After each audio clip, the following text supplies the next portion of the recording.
There's gardening happening. It's just like bad timing. I've been watching a lot of Bluey. I don't think you need to know all of this. Anyways, this is fan fiction for Bluey, the Australian child TV show. Hope you enjoy. So later on in high school, Rusty and Indy become the quintessential couple. Rusty has always been like a leader type, very masculine, very strong. I will be the bravest I've ever been. He obviously becomes a jock, actually becomes the lead quarterback for their high school football team. Indy, however, though she is obviously a beauty, I mean, she's a fucking lassie. Like, how much hotter could you be as a dog? That's like the hottest dog species out there, bar none. And yes, it's weird that I'm talking about how hot a dog is. It's not like I want to bone the dog, but you know, you could find something attractive. Like if I were gonna get a nose job and I was a dog, I would be like, I want to look like a lassie and have that nose. That nose is toy. Anyways, Indy is still very hippy dippy, like very spiritual, as she comes from a family where her mom is quite spiritual and actually takes after her mother. But I'm not allowed that. Why not? Mom said it's got added ingredients. So she has a lot of conflict when she's fighting people who project this like masculine like stereotypes and female stereotypes, including with Rusty. Mums don't go to work. Yes, they do. No, they stay at home and look after kids. No, they don't. Mums go to work. And dads stay at home and mow the lawn. Yet she still wants to stay with Rusty because everyone in high school thinks they look beautiful together and they would make beautiful babies and they're just like the best looking couple. Because society is quite shallow, especially when you're young, and they always assume if you look great together, you must be great together. Have we learned nothing from Jessica Simpson and Nick Lachey? Winton, on the other hand, has been her trusted friend since elementary school. He's always been her rock. He always supports her. I still say you're good at things. But Winton is totally friend-zoned as the best friend, but nothing more. During senior year, Indy has to decide between going to Stanford, where she feels like that's her dream school, or go to Dartmouth to follow Rusty as he has a football scholarship there. At prom, they fight about the topic. Rusty doesn't believe that they can make it long distance and he doesn't really want to try, ultimately giving her an ultimatum. Rusty storms off, leaving Indy to sob quietly on her own. Winton obviously comes through yet again and consoles her. And while he's listening to her, this is like during prom, their senior year, they're all gonna leave to go to college. He realizes this is his last chance. He's fed up with all of the drama and the toxicity in the Rusty-Indy relationship, and he's tired of seeing the person he cares about being hurt over and over. So he finally confesses. You deserve better, he says. You deserve someone like me. I'm saying it all wrong. Let me try again. You deserve better. You deserve someone like me. I hope that was theatrical enough. I'm not a theater kid, I'm sorry. I'm too in my own skin. Indy is shocked, but also not really, as she kind of had a feeling forever that Winton was into her. Like, you can't be that shocked. I think you're good too.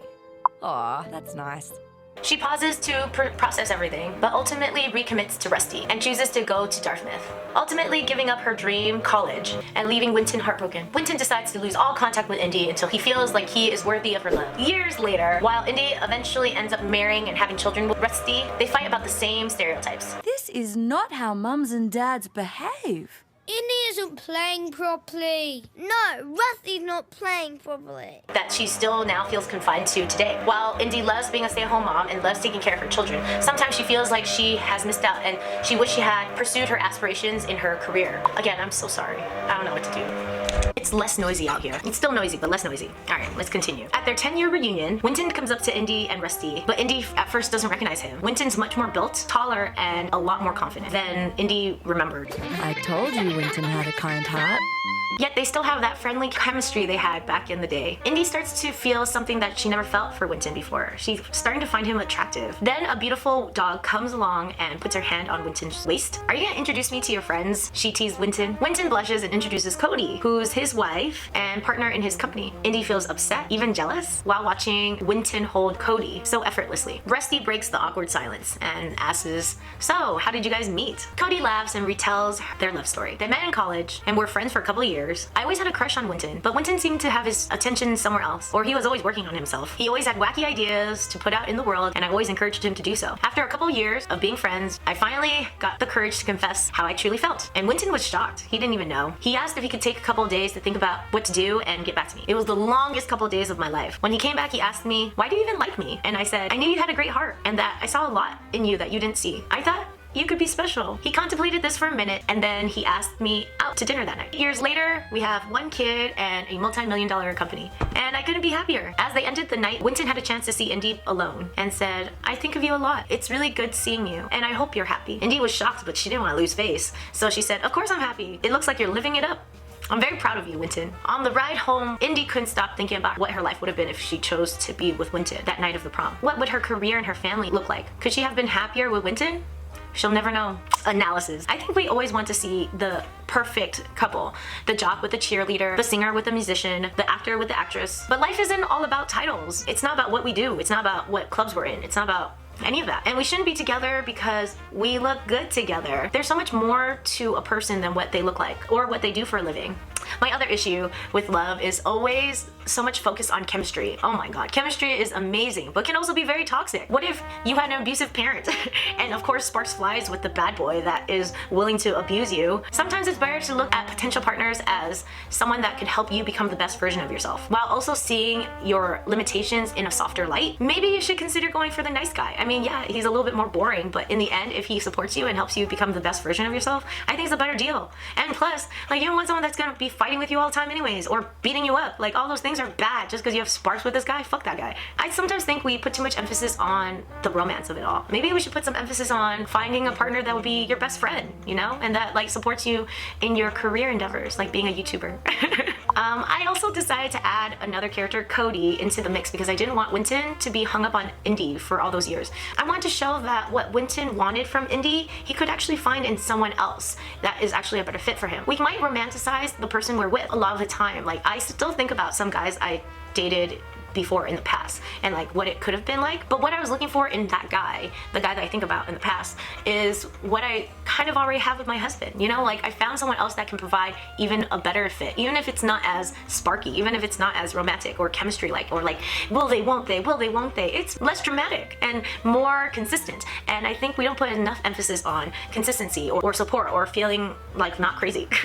I think with chemistry, a lot of the times we do feel really crazy. We feel like so in love with this person, so desperate that they stay with us, that we kind of suffer because we want them so much. Like, we love too hard, and sometimes when you love too hard, you go a little crazy. Even if Winton initially never saw himself with Cody, her actions and her support throughout the years made him realize that maybe while there wasn't as much chemistry or love as there was with Indy, the path toward together with Cody would have been easier and more helpful. Winton realized that maybe the best thing for him to do was to cut his losses with Indy and focus on building a path with Cody, someone who sees him for him and appreciates him as he was, and also pushes him to be the best person he can be. Romanticizing everything besides our own shitty life.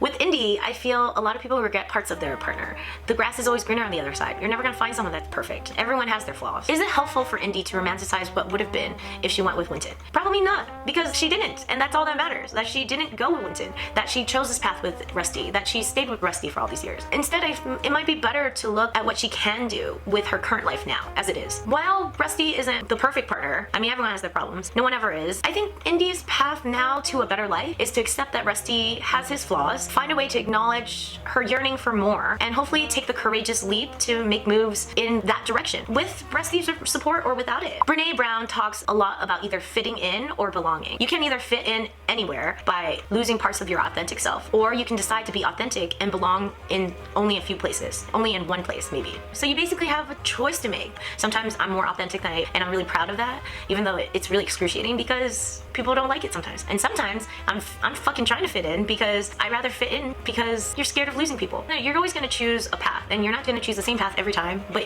hopefully, ideally, you find a way to be more authentic and go towards what you really want. In the end, it's your life.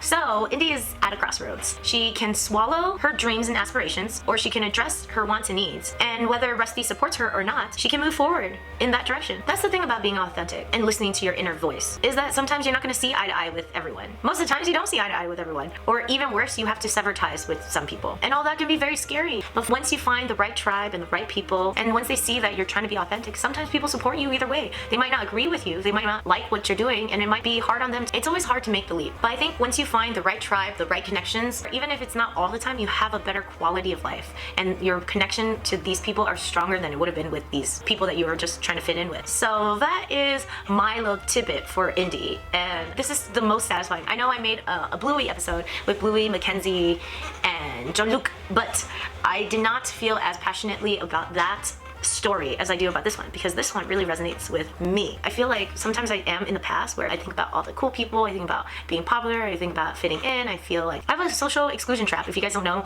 anything about that, there's a book you can read about it, about how you didn't feel like you fit in high school or in elementary school or even at home. And I felt that very strongly. I just wanted Winton to have a better life after all that trauma that he endured when he was little, you know? Winton, why can't you just be good? And a lot of kids were mean to him, and I feel like I was him. And I also feel him in that he felt that he could never date the people he wanted to date, you know? And I also too felt like that. I felt like I could not date the people I wanted to date. I hope you guys liked this one. I really enjoyed making it. It took me like 2 hours of writing, and it was already pent up in my soul.